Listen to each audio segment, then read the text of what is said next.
If your impact driver suddenly stops responding, loses power, or operates inconsistently, it doesn't always mean the entire tool has failed. In many cases, the issue is caused by a worn or damaged motor and switch assembly. Welcome to PartsMelange. The motor and switch assembly handles every trigger pull and controls the tool's power delivery and speed response. Over time, heavy usage, heat buildup, dust exposure, and normal electrical wear can lead to reduced performance, intermittent operation, or complete failure.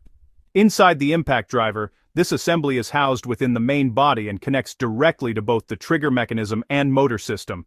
It serves as the primary control unit responsible for regulating speed and transferring power during operation.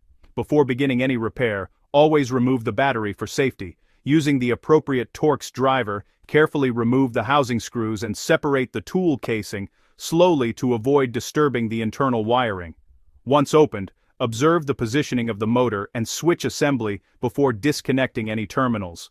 Needle nose pliers can help safely disconnect power leads and trigger connections without damaging the connectors. After removing the faulty assembly, install the replacement unit in the same orientation, ensuring all wiring and connectors are fully secured before reassembling the housing. Once reassembled, reinstall the battery and test the tool by gradually pressing the trigger. The impact driver should respond smoothly with consistent speed control and full power output.